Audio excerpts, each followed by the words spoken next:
All stories are dramatized recreations. Named locations are fictionalized. Any resemblance to real persons is coincidental. Hi, I'm Amelia, a 37-year-old librarian from Washington. Sharing this is hard, but I need to process how my husband David's affair with our neighbor shattered our 11-year marriage. It began when I started noticing the little things, the way he'd smile at his phone a little too long, the sudden need to take out the garbage the moment her car pulled into the driveway next door. Our quiet street, once a sanctuary, became a stage for a silent play where I was the only audience member, slowly piecing together a story I never wanted to see. The trust we built, like a well-loved book, had its spine broken, pages torn out, leaving a narrative I could no longer recognize. The first crack was so small I almost missed it, a shift in the atmosphere, a new frequency in the silence between us. David had started helping Sarah from next door with her groceries every Thursday. It was neighborly, he said. She was divorced, living alone, and it was the decent thing to do. I believed him because the alternative was unthinkable. Our 11 years were built on a foundation of decency, or so I thought. I'd watch them from the kitchen window, him lifting bags from her trunk, her laughing at something he said, a hand briefly on his arm. A thank you gesture. Nothing more. I turned back to drying the dishes, the china cool and smooth under my towel, a tangible truth in a world starting to feel less solid. Then, the Thursdays multiplied. The grocery help became fixing a leaky faucet, then assembling a bookshelf, then recommendations for a new car battery. His phone, which used to lie dormant on the coffee table through our evening Netflix routines, began to chirp with notifications. He'd flip it over quickly, screen down, a gesture so swift it was more alarming than if he'd shouted. I'd feel my question form on my tongue. Who is that? But I'd swallow it down, tasting like acid. To ask would be to accuse. To accuse would be to fracture us, and I wasn't ready for that. I was the librarian, the keeper of stories, and I was desperately trying to read the wrong edition of my own life. The excuses started to wear thin, even to my willing ears. A late meeting, traffic, helping a buddy with a project. The details were vague, the timelines fuzzy. He'd come home smelling of the cool evening air and a perfume I didn't recognize, something floral and light, nothing like the vanilla scent I wear. I'd tell myself it was from the store, a soap aisle, anything. The mind is a spectacular architect of denial, building walls around the truth to protect the heart. I focused on my work, on the quiet order of the library, the certainty of the Dewey Decimal System. Every book had its place. I was no longer sure of mine in my own home. The silence at our dinner table grew heavier, filled with everything we weren't saying. I'd look at him, the man I'd loved for over a decade, and see a stranger carefully constructing a lie, and I was his silent, unwilling accomplice, too terrified of the collapse to speak its name. The denial couldn't last forever. Truth has a way of bleeding through the tightest seals. It was a Tuesday, and David was supposed to be in Portland for a sales conference. The library closed early for a staff training day, and the unusual silence of my empty house felt like a held breath. I decided to organize the garage, a task he'd been promising to do for months. I was pulling down a box of old college textbooks from the top shelf when I saw it. A small, gift-wrapped box tucked behind them, out of place. My heart did a strange, sluggish thud. It wasn't our anniversary. It wasn't my birthday. I day preferred day. The paper was a deep emerald green, his favorite color, not mine. With trembling hands, I opened it. Inside, nestled on white cotton, was a delicate silver necklace with a single perfect moonstone. It was beautiful, and it was utterly devastating. I never wore silver. I only wear gold. I sat on the cold concrete floor of the garage, the necklace cool in my palm, and the world narrowed to that single point of betrayal. The careful lies, the phantom meetings, the unfamiliar scent, it all crystallized around this hidden, beautiful thing. This wasn't a random gift, it was specific, considered. It was for someone who appreciated silver, who loved moonstone. I thought of Sarah's silver bracelets that always jingled on her wrist. The pain was a physical thing, a cold hollowing out of my chest, so sharp I couldn't even cry. I just sat there, breathing in the dust and the smell of oil, the symbol of his infidelity burning a hole in my hand. This was no longer a suspicion, it was a fact, cold and hard as the stone I was clutching. I didn't confront him. Not then. I placed the necklace back in its box, rewrapped it with a precision that felt robotic, and put it exactly where I found it. The act of hiding my knowledge felt like the first real step I had taken in weeks. A strange, calm numbness settled over me. The fear of fracturing was replaced by the grim acceptance that it was already broken. I went back inside, washed my hands, and made a cup of tea. I looked around our home, the photos on the walls, the couch we picked out together, the life we built, and saw it for what it was now, a beautiful set for a play that had ended. The actors just hadn't left the stage. The fight hadn't started yet, but I had already lost. I just had to figure out how to survive the aftermath. Confrontation is a storm you see gathering for miles before it breaks. I carried the knowledge of that emerald box like a secret shard of ice in my chest for 3 days. I watched him. The easy way he moved through our kitchen, the casual peck on my cheek, the stories about his conference that now sounded so hollow, so rehearsed. He was acting, and I was his audience of one, expected to believe the performance. The numbness began to thaw, replaced by a quiet, simmering rage that frightened me with its intensity. It wasn't loud or screaming, it was a cold, precise thing. It was in the way I precisely folded his laundry, in the measured tone I used to ask him to pass the salt. I was building a wall, brick by silent brick, between us. The breaking point was absurdly mundane. It was Sunday morning, and we were reading the paper, or rather, I was pretending to read. He looked up from his phone, that damn phone, and said, "Sarah's having trouble with her lawnmower." I said I'd pop over after lunch to take a look. He said it so casually, as if announcing he was taking out the trash. And something in me, the last fragile thread of my composure, snapped. The wall was complete. I lowered my paper slowly, the rustle of the pages obscenely loud in the tense quiet. I looked at him, really looked at him, and my voice was terrifyingly calm when I spoke. "The necklace in the garage," I said. "The emerald green box. Who is it for?" The color drained from his face so completely it was as if I'd physically struck him. His mouth opened, then closed. He looked like a man who just walked off a cliff and was realizing there was no ground beneath his feet. The silence that followed was heavier than any shouting could ever be. It was filled with 11 years of history crashing down around us. He didn't try to deny it. He just stared at me, his eyes wide with a panicked guilt that was all the confirmation I would ever need. The storm had finally broken, and we were standing in the ruins of our marriage, soaked to the bone by the truth.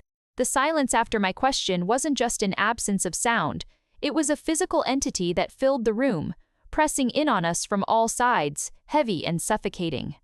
David's face, pale and frozen, was a mask of sheer panic, and in that elongated moment, I could see the frantic calculations happening behind his eyes, weighing denials, measuring half-truths, and watching them all crumble against the immovable rock of the specific detail I had provided. He knew the jig was up. The emerald box had been his secret, his little hidden treasure, and I had unearthed it. His shoulders slumped, not in sadness, but in a kind of weary defeat, as if he'd been running a long, exhausting race and had finally been caught. He didn't look at me when he spoke. His gaze was fixed on a crack in the wooden floorboards between his feet. It's not what you think," he began, his voice a hoarse whisper, so unlike his usual confident tone. It was the classic, pathetic opener of every guilty person caught in the act, and it ignited a fresh wave of cold fury within me. "Amelia, please," he started again, finally lifting his eyes to meet mine. They were pleading, desperate, but I saw no remorse there, only fear of the consequences. He launched into a stumbling, convoluted explanation about loneliness, about how we had grown apart, about how Sarah was just someone who listened, who made him feel seen. Each word was a hammer blow, shattering another piece of the life I thought we had. He spoke of our marriage as if it were a prison from which he'd found a temporary escape, never once considering that I might have felt lonely too, that I might have needed listening to. His confession was entirely self-centered, a pity party for one, and I was just the uninvited guest who had stumbled upon it. I listened without interrupting, my hands clenched tightly in my lap, my nails digging half-moons into my palms. The physical pain was a grounding anchor, a reality to cling to amidst the surreal nightmare of his monologue. When he finally finished, the room fell silent again. The truth was out, ugly and raw, lying on the floor between us like a dead thing. I felt a strange, detached calm settle over me. The uncertainty was gone, replaced by the brutal, liberating clarity of fact. There was no more guessing, no more analyzing texts or glances. He had handed me the complete, miserable story himself. I stood up, my movements slow and deliberate. I looked down at him, still crumpled in his chair, a man reduced to his own failures. "I need you to leave," I said, my voice surprisingly steady, devoid of the tremor I felt in my soul. "Now, go to a hotel. I don't care where. But you can't be here." The authority in my own voice surprised me. This was my house, my shattered peace, and I was taking back control, one devastating decision at a time. The sound of the front door closing behind him was the most definitive sound I had ever heard. It wasn't a slam, not a dramatic exit, just a soft, final click of the lock engaging, sealing me inside with the silence and the aftermath. I stood in the hallway for a long time, minutes or perhaps an hour, unable to move, listening to the absence of him. The house, which had felt so suffocating just moments before, now felt vast and empty, a cavern echoing with the ghost of our argument. I could still smell his cologne in the air, a familiar scent that now felt like a violation. I walked through the rooms, my footsteps echoing on the hardwood floors, seeing everything with new, painfully clear eyes. The couch where we'd cuddled on movie nights, the dining table where we'd hosted friends, the backyard where we'd grilled on summer evenings. Every memory was now tainted, viewed through the lens of his betrayal. It was like living in a museum dedicated to a lie. A crushing wave of grief finally hit me, so powerful it doubled me over. I sank to the floor in the living room, pulling my knees to my chest, and sobbed. These were not delicate tears, but raw, gut-wrenching cries that came from a place so deep within me I didn't know it existed. I cried for the 11 years I had believed in us. I cried for the future we had planned that would now never happen. I cried for the trust that was shattered into a million pieces, so fine I knew it could never be fully swept up and reassembled. The pain was a living thing, gnawing at my insides, and I let it have me. I didn't try to be strong or rational. I allowed myself to drown in the sheer, overwhelming misery of it all, because I knew, on some primal level, that I had to fully feel this devastation if I ever hoped to surface from it. Eventually, the tears ran dry. I was left hollowed out, exhausted, my eyes swollen and my throat raw. I lay on the cool floor, staring at the ceiling, and a strange sense of calm began to seep into the empty spaces the grief had left behind. This was my rock bottom. There was no further to fall, and in that stillness, a new sensation emerged. Not happiness, not hope, but a faint, flickering sense of agency. This was my house, my life. However broken it was, the pieces were now mine alone to decide what to do with. I pushed myself up, my body aching.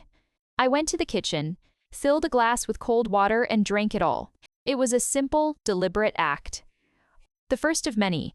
I then walked to the front door and, with a resolve that surprised me, slid the deadbolt across. A small, tangible act of securing my space, of declaring a boundary. He was gone. I was here. And for tonight, that was the only truth I needed to hold on to. The first morning alone was the most disorienting. I woke up at our usual time, my body still programmed by 11 years of routine, and for a single, blissful second, everything was normal. Then the memory of the previous day crashed over me, the confrontation, the confession, the hollow sound of the door closing. The other side of the bed was cold and impeccably neat, a stark contrast to the usual impression of his body on the sheets. The silence in the house was a heavy, auditory blanket, smothering and absolute. There was no smell of coffee brewing from the kitchen, no sound of the shower running, no low murmur of the morning news from the living room television. It was just me and the oppressive quiet. I had to make a conscious decision to get out of bed, each movement feeling weighted, as if I were moving through water instead of air. The routine of getting ready for work was my anchor. I moved through the motions on autopilot, shower, dress, simple makeup. My reflection in the mirror looked familiar, yet my eyes seemed older, shadowed by a new kind of knowledge. I avoided the kitchen, the scene of the final confrontation, and instead grabbed my purse and keys, deciding to get coffee on the way. Stepping outside felt like entering a different world. The sun was shining, birds were chirping, Neighbors were leaving for work. Life was continuing its mundane, relentless march forward, completely indifferent to the cataclysm that had occurred in my own life.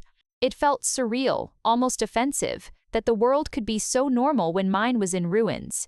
I got into my car, the familiar act of buckling my seatbelt, feeling like a monumental effort. The drive to the library was a blur of traffic lights and sunlight, my mind replaying snippets of David's confession on a relentless, painful loop. Pushing open the heavy doors of the library was like crossing a threshold into a sanctuary. The familiar scent of old paper and polished wood washed over me, a soothing balm to my raw nerves. Here, order prevailed. Here, silence was a respected, communal state, not a painful absence.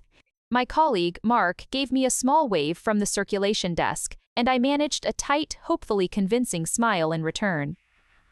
I retreated to the stacks, to the quiet, orderly world of the non-fiction section.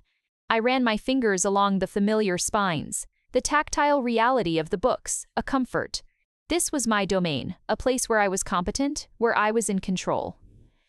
For the next 8 hours, I could lose myself in the requests of patrons, in the organization of returns, in the quiet, predictable rhythm of this place. It was a temporary reprieve, a lifeboat in the stormy sea of my personal life, and I clung to it with every fiber of my being. The library's peace was a fragile illusion, a thin veneer over the turmoil churning inside me. I could organize books, help patrons with a practiced smile, but my mind was a split screen, one half focused on the Dewey Decimal System, the other endlessly replaying the hurt in a devastating loop. It was in the quiet afternoon lull, while reshelving memoirs in the 900 section, that I found it.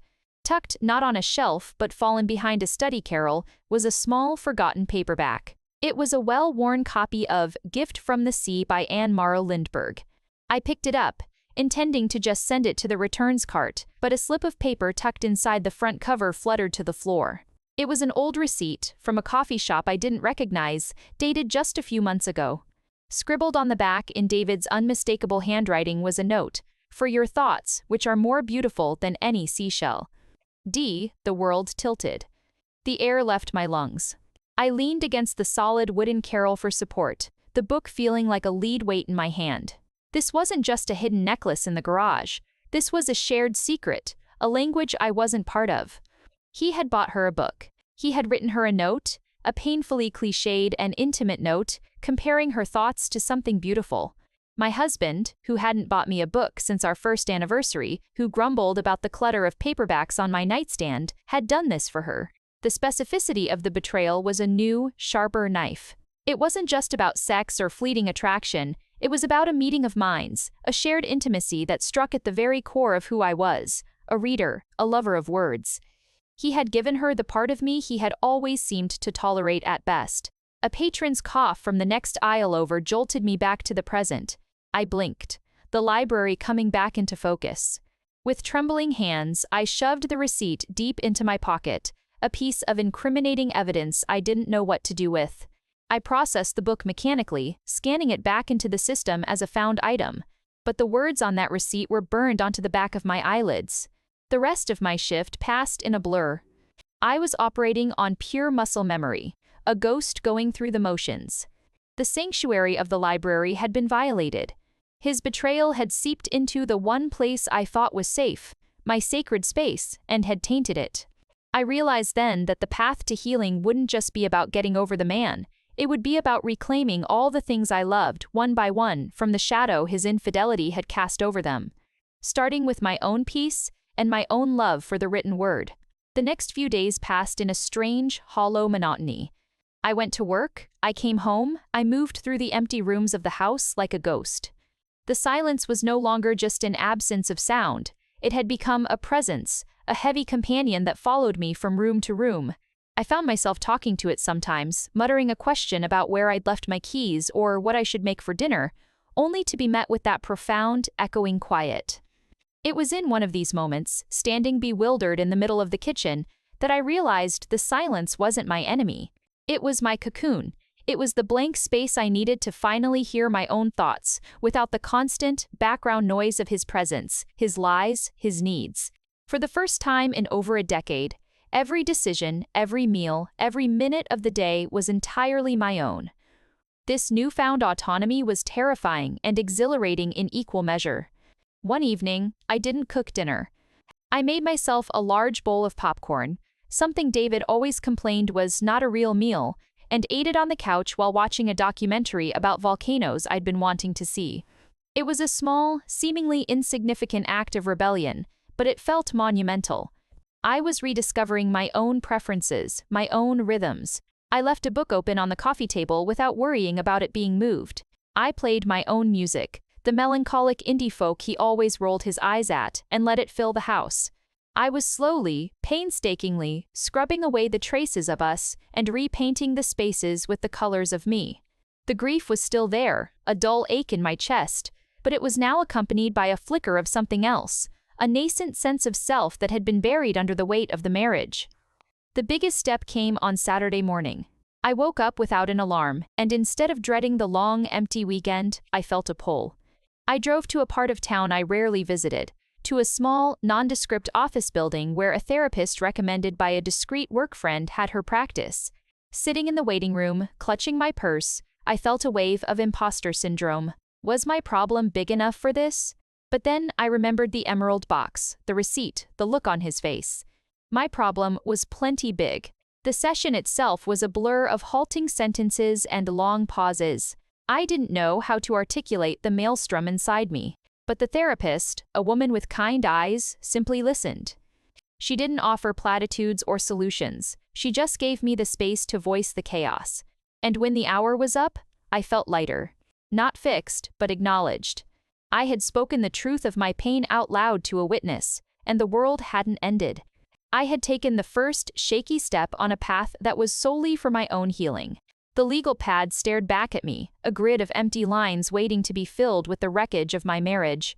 My therapist's suggestion to make a list of what I truly wanted, separate from the pain and anger, felt impossible. The pen felt heavy in my hand. What did I want? For the last 11 years, that question had always been followed by, we. What did we want for dinner? Where should we go on vacation? What's best for us? Now, the we was shattered, and I was left with just I, a pronoun that felt foreign and selfish on my tongue. I started with the easy, practical things, my handwriting neat and controlled. 1. Consult a lawyer. 2. Financial separation. 3. Change the locks. Each item was a brick in a new wall, a barrier against the chaos. But the next part was harder. What do you want, Amelia?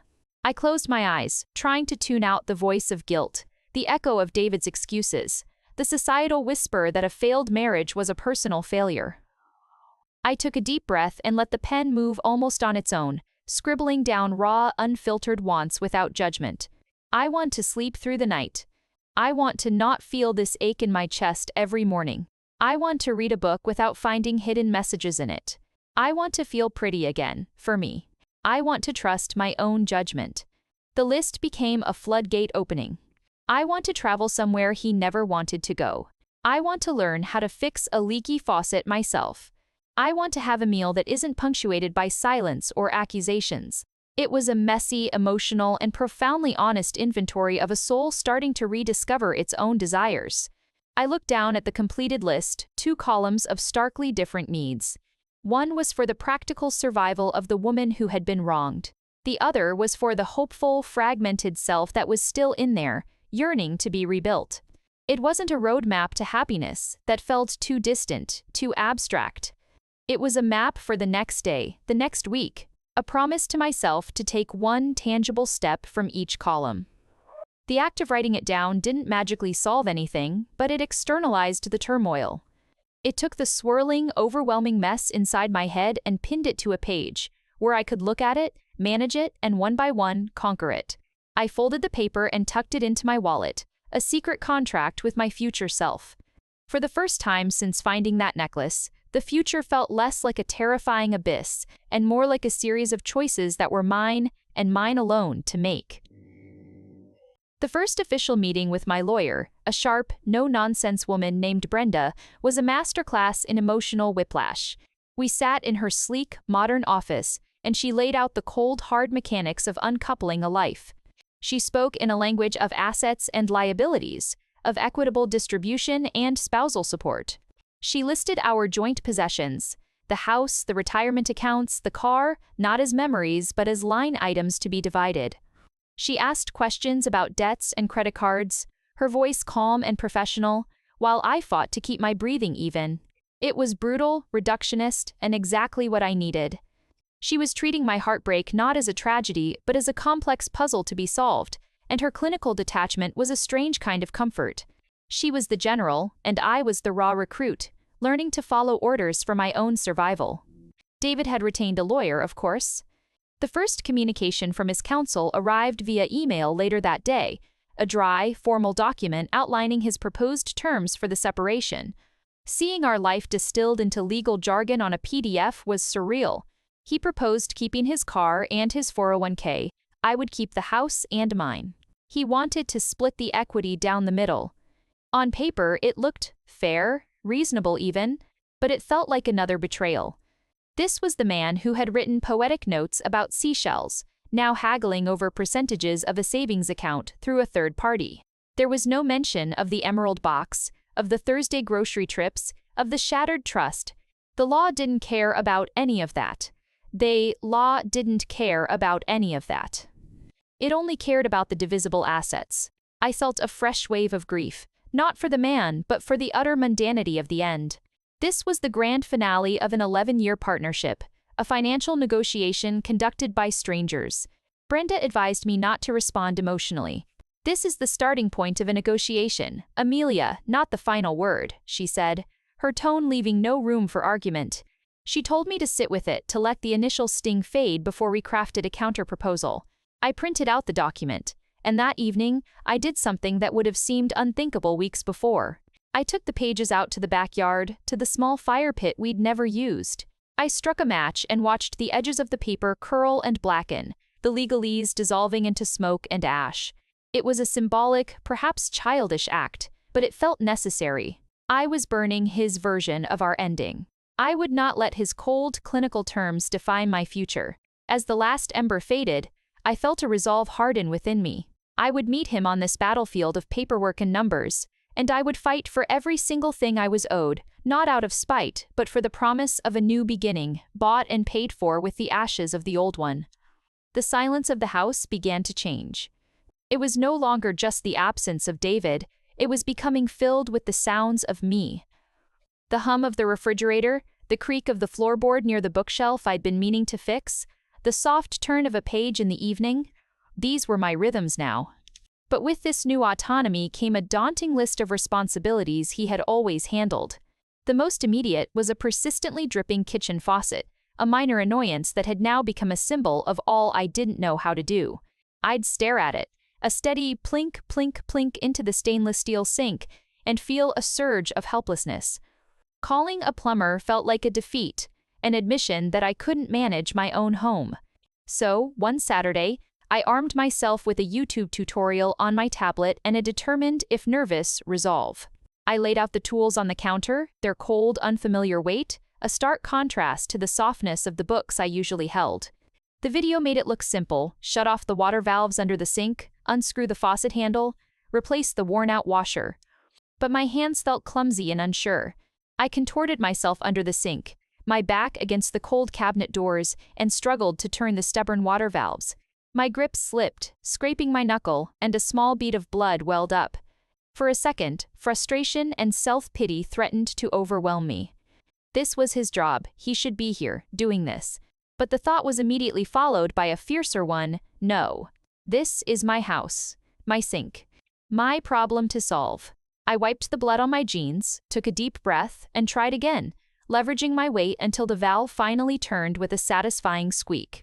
The rest was a slow, meticulous process of following the video, pausing and rewinding every few seconds. The world narrowed to the task in front of me, the feel of the wrench, the sight of the old corroded washer, the careful placement of the new one. There was a profound focus in this manual labor, a meditation that quieted the noisy grief in my head. When I finally turned the water back on and tightened the last screw, I held my breath. I turned the handle. Water flowed, smooth and strong. Not a single drip. A wave of pure, unadulterated triumph washed over me, so potent it brought unexpected tears to my eyes. They weren't tears of sadness, but of empowerment. I had fixed it, myself.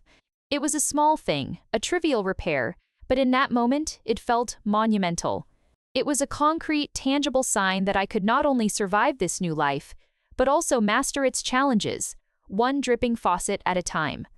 I stood there for a long time, just listening to the sound of quiet. The world outside my personal crisis continued to spin, indifferent to my heartbreak. Life's mundane demands were a relentless tide, and one of them was a mandatory professional development seminar for all county library staff. The thought of spending a full day in a stuffy conference room, making small talk with colleagues, felt like a special kind of torture. I wanted to hide in my stacks, in my familiar silence. But my new, stubborn resolve, forged in fixing sinks and signing legal papers, pushed me to go. I wore a bright blue sweater, a small act of defiance against the gray mood I felt inside, and drove to the convention center, my hands tight on the steering wheel. The seminar was exactly as I'd feared. Fluorescent lights, stale pastries, and a droning speaker talking about innovative community outreach. I found a seat near the back, hoping to become invisible. But then I saw a familiar, friendly face. Mark, a librarian from the downtown branch, slid into the chair next to mine. "Fancy meeting you in the salt mines," he whispered, giving me a warm, conspiratorial grin. We'd always gotten along during interbranch meetings, bonded by a similar dry sense of humor about bureaucracy. His presence was a relief, a lifeline to normalcy. During the breaks, we gravitated towards each other, complaining about the coffee and sharing horror stories of bizarre patron requests. It was during lunch, sitting at a small table in the corner of the vast hall, that he gently asked the question I'd been dreading. "Everything okay, Amelia? You've seemed a little distant the past few weeks." His tone was kind, devoid of pity, just genuine concern from a colleague. And something in me, perhaps the exhaustion of holding it all together, made me tell him. Not the whole story, but the essential truth. "My husband and I are separating," I said, my voice barely above a whisper, my eyes fixed on my plastic salad bowl. "It's been rough." I expected the awkward platitudes, the quick subject change. But Mark just nodded, his expression softening. "I'm really sorry to hear that," he said. "That's incredibly tough. No need to say more." And then, seamlessly, he shifted the conversation back to a ridiculous new policy about book returns, giving me an easy out. In that moment, his simple, empathetic response felt like a gift. It was the first normal, human interaction I'd had about my situation that didn't feel laden with drama or judgment. It was just one person acknowledging another person's pain and then moving forward. For the first time in weeks, I felt seen, not as a victim or a statistic, but just as me, Amelia, who was going through a hard time. Returning to work after the seminar felt different. The encounter with Mark had shifted something subtle within me. It wasn't about him romantically, that thought was a distant, foreign country I had no passport to visit. It was about the simple, healing power of being treated like a normal human being again, not a fragile piece of glass about to shatter. I found myself engaging a little more at the morning staff huddle, offering a small opinion on the upcoming summer reading program. My smile, when it came, felt less like a strained muscle and more like a genuine, if hesitant, expression. I was relearning how to inhabit my own professional skin, and the familiarity of it was a comfort. The library, in its infinite wisdom, began to offer its own quiet therapy. One afternoon, an elderly regular, Mrs. Gable, came to my desk. Her hands trembled slightly as she placed a stack of large print historical romances on the counter. "I need an adventure, dear," she confided in a whisper, her eyes twinkling. "Something with a dashing captain and a stubborn heroine. My own life is rather short on drama these days." I helped her find exactly what she was looking for, and as I handed her the stack, she placed a wrinkled hand over mine. "Thank you, Amelia. You always know just the thing." Her simple gratitude, her trust in my expertise was a balm. It reminded me that I was good at this. That I brought value to people's lives in small, quiet ways. This was my domain, my purpose, separate from the mess of my personal life. Later, a young girl, no more than 7, approached the desk alone, looking lost. "I need a book for my report," she mumbled, clutching a note from her teacher. On, volcanoes. Her nervousness mirrored my own feelings of being adrift. I knelt down to her level. Volcanoes are my favorite, I said, and her eyes widened. Did you know some volcanoes under the ocean are so big they form entire islands? I took her to the children's section, and we spent 20 minutes pulling books with the most dramatic, fiery pictures. Her shyness melted away into excitement. Watching her walk away, struggling to carry her pile of books, a small, genuine smile graced my lips. In helping her find her footing, I had inadvertently found a little more of my own. The library wasn't just a refuge, it was a place where I could still be a source of stability, knowledge, and kindness for others. And in doing so, I was slowly, painstakingly, rebuilding that same foundation within myself. The pain was still there, but it was no longer the only thing defining me. The divorce paperwork became a grim, parallel reality to my daily life. Brenda's emails were crisp and efficient, a to-do list of dissolution. I spent one entire Sunday afternoon at my kitchen table, surrounded by financial statements, tax returns, and a decade's worth of shared economic life. It was an archaeological dig through the ruins of our marriage, each bank statement a layer of sediment holding fossils of happier times, a vacation deposit, a payment for our anniversary dinner, the purchase of the living room sofa we'd chosen together. Now, every transaction was just a number to be categorized, an asset to be split. The emotional weight of it was crushing. I had to keep a notepad next to me, and on it, I would scrawl a single word every time a wave of grief threatened to derail me: future. It was a mantra, a reminder that this painful accounting was the price of admission to a new life. David, through his lawyer, contested the valuation of the house. He argued that the market had peaked and his share should be larger. When Brenda relayed this over the phone, I felt a cold fury settle in my stomach. He was nickel and diming me over the very walls that had witnessed my silent suffering, my tear-streaked nights. This wasn't the man who had written poetic notes. This was a stranger, a shrewd negotiator looking to maximize his profit from our failure. I gave Brenda the go-ahead to push back hard. "Fight for every penny," I said, my voice surprisingly steady. "He doesn't get to rewrite history and rob me of my future comfort." The meek, accommodating wife was gone, burned away in the fire pit along with his legal documents. In her place was a woman who was learning to be her own fiercest advocate. A small victory came a few days later. I received a formal notice that my request to have him cover a portion of my legal fees, due to the fact his infidelity was the cause of the divorce, had been granted by the court. It was a tiny line item in the grand scheme of things, but it felt monumental. The law, in its dry, impersonal way, had officially acknowledged his wrongdoing. It was a validation, a line in the sand that stated his actions had consequences beyond just emotional ones. I printed that notice and, unlike the first document, I didn't burn it. I placed it in a new, plain folder I'd labeled A. Future. It was the first document to go into a file that had nothing to do with us, and everything to do with me. The process was still agonizingly slow, but for the first time, I felt like I was winning, not just surviving. The flyer for the community center's pottery class was tucked between a coupon mailer and a pizza ad. I almost threw it away, my hand hovering over the recycling bin, but something stopped me. The image of a smooth, shapeless lump of clay on a spinning wheel. "Beginner's Mind," the title read. "No experience necessary." It felt like a sign. My life had been shattered into sharp, painful pieces. The idea of creating something new from a formless mass, of using my hands not for repair but for creation, was irresistibly compelling. Before I could talk myself out of it, I registered online, my heart pounding with a nervous energy I hadn't felt in months. The studio smelled of earth and water and quiet concentration. I took a seat at a vacant wheel, my hands feeling clumsy and out of place. The instructor, a serene woman with clay-smudged jeans, demonstrated the centering process, applying steady, equal pressure to make the spinning clay perfectly symmetrical. "It's the most important step," she said. "If it's not centered, everything you build on top of it will be wobbly and collapse." Her words hit me with the force of a personal revelation. My own center had been so violently knocked askew. Everything had felt wobbly, on the verge of collapse. I tentatively placed my hands on my own cold, gray lump of clay as the wheel began to spin. It was instantly messy, slithering unevenly between my fingers. I pressed too hard, and it collapsed into a sad, lopsided pancake. I took a deep breath, killed the wheel, and started again. And again.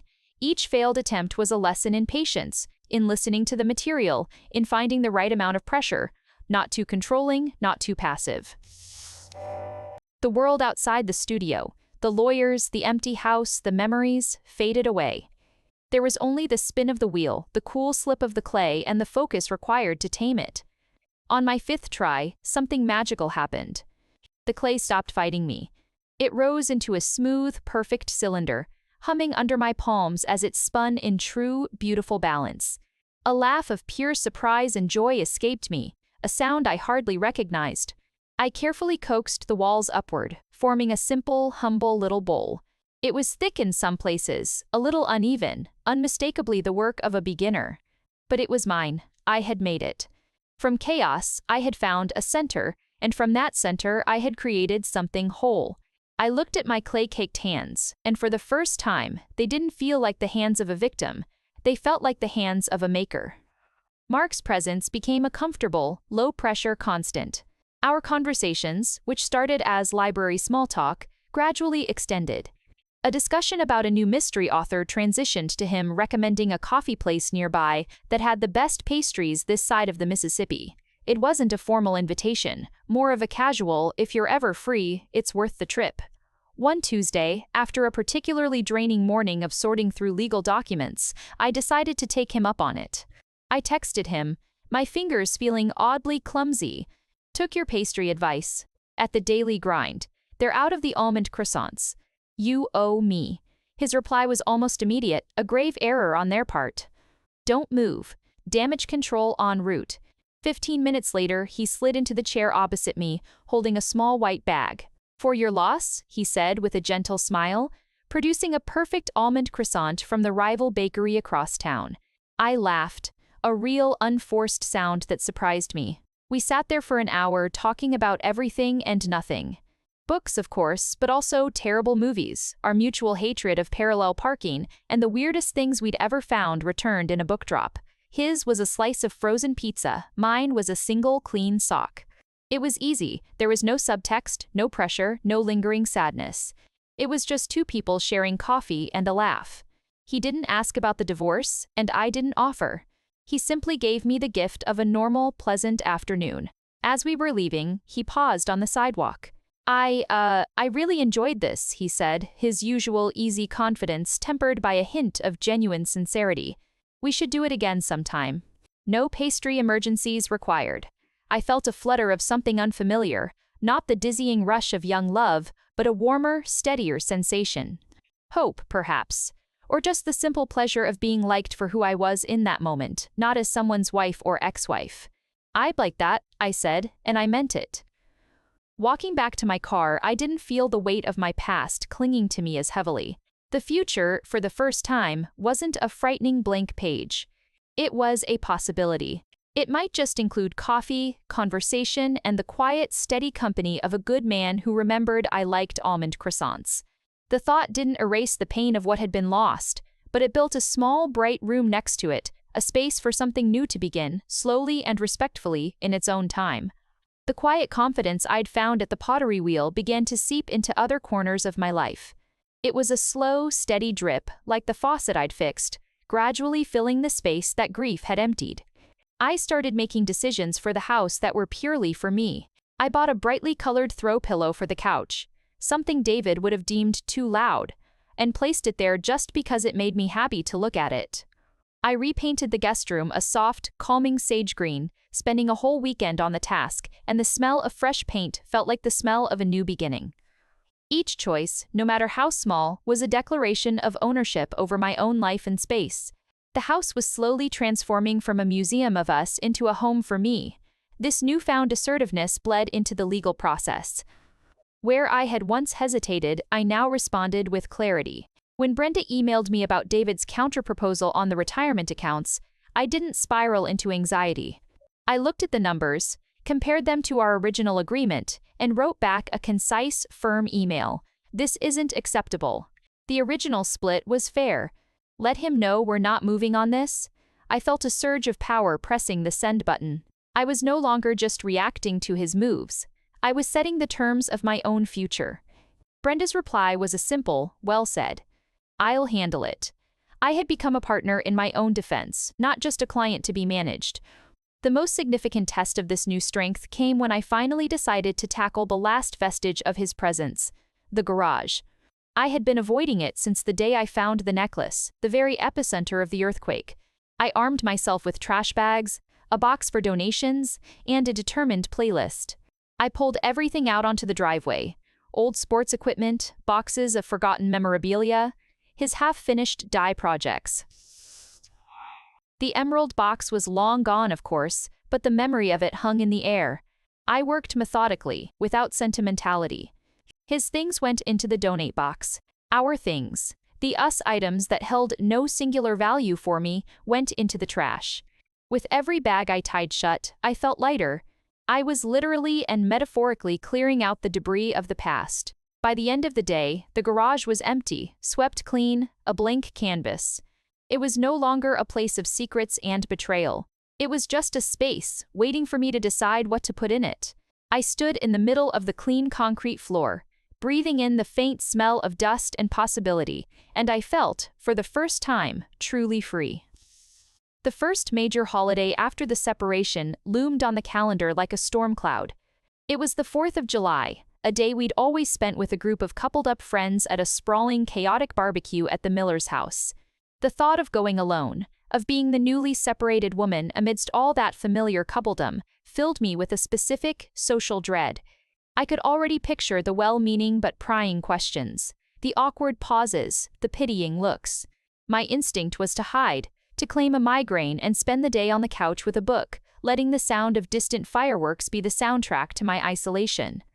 But the new, stubborn part of me, the part that fixed faucets and fought lawyers, refused to capitulate. I decided to reclaim the day. I called the Millers and told them I'd be coming, and yes, I'd be alone, and I was looking forward to it. I wore a bright red sundress, my statement of independence, and arrived with a giant homemade potato salad, my contribution to the feast. The initial moments were as awkward as I'd feared. A few hugs lasted a beat too long, a few voices dropped to sympathetic whispers. But I held my head high, accepted a drink, and dove into the crowd. I talked to people about things other than my divorce. I discussed books with Jen Miller, laughed at her husband's terrible grilling jokes, and even ended up in a heated debate about the best local hiking trails with a guy from their running club. As dusk fell and the first fireworks burst over the lake, I found myself sitting on a blanket, not alone, but surrounded by a loose circle of acquaintances who had become, for this evening, just friends. The conversation flowed easily. I realized I wasn't Amelia the divorcee to them. I was just Amelia. I was telling a story about a bizarre reference question I'd gotten at the library when I caught Mark's eye from across the yard. He was talking to someone else, but he was smiling, listening. He gave me a small, warm nod, a silent acknowledgement of my presence, and then turned back to his conversation. It wasn't a grand gesture, but it felt supportive. It felt normal. Sitting there, under the sparkling, temporary light of the fireworks, I felt a profound sense of peace. I had navigated the minefield of my first solo holiday. I had not just survived it, I had, in a small way, enjoyed it. The world hadn't ended. The pity I'd feared had been replaced with respect. I had shown up for myself, and in doing so I had reminded everyone, and most importantly, myself, that I was still whole, still me, capable of joy and connection all on my own. The email from Brenda arrived on a Tuesday morning. The subject line was simple: final decree. My hand hovered over the mouse, my heart doing a nervous, staccato rhythm against my ribs. This was it. The legal end of an 11-year chapter. I clicked open the attachment, a lengthy PDF stamped with the court's seal. I scrolled past the legalese, my eyes scanning for the important parts: the division of assets, the final settlement, the official dissolution of the marriage. There it was, in black and white: the marriage between Amelia Rose Walsh and David Michael Walsh is hereby dissolved. The words were so final, so absolute. I read them over and over, waiting for a tsunami of grief to hit me, but it didn't come. Instead, a profound and unexpected sense of calm settled over me. It wasn't happiness, not exactly. It was closure. The agonizing process of negotiation, the back and forth, the emotional whiplash, it was all over. The state had officially, formally recognized what I had known in my heart for months. I was free. I printed the document, the printer humming its mundane tune, and held the warm pages in my hands. This wasn't a death certificate for my happiness. It was a birth certificate for my new life. It was the permission slip I had already given myself, now made official by a judge and a stamp. I did something then that I hadn't planned. I picked up my phone and I texted David. The message was short, simple, and devoid of anger or malice. The papers came through today. I wish you well. It wasn't for him, not really. It was for me. It was the final act of releasing the anger, of closing the book on us without a bitter, messy epilogue. I needed to do it to truly move forward, to prove to myself that I was no longer chained to the pain of his betrayal. His reply came an hour later, just as succinct. You too. Take care, and that was that. The story of us was finally, completely over. I filed the decree in my future folder, and then I closed the filing cabinet drawer with a soft, definitive click. A chapter had ended, but the rest of the book was mine to write, and for the first time, I was genuinely excited to turn the page. The future no longer felt like a vast, empty expanse. It felt like a path, and I was finally walking it with my head up. My friendship with Mark had continued to grow, built on a foundation of easy companionship and mutual respect. We'd graduated from coffee to dinners, and then to a walk through the sculpture park on a crisp Saturday afternoon. The conversation was as easy as ever, but there was a new tenderness to it, a conscious care that spoke of something deeper than friendship. As we paused by a large, abstract iron sculpture, he turned to me, his expression uncharacteristically serious. "Amelia," he began, his voice gentle, "I know your life has been complicated, and I would never want to be a rebound or add any more pressure." He took a careful breath. "But when you're ready, and only when you're truly ready, I'd really like to take you on a proper date." He held my gaze, his offer hanging in the air between us, full of patience and intention. He wasn't rushing me, he was offering me a choice, a say in my own story. I looked at him, this kind, steady man who had seen me at my most broken and had never treated me as fragile. He had offered friendship without expectation, and now he was offering more with the utmost respect for my journey.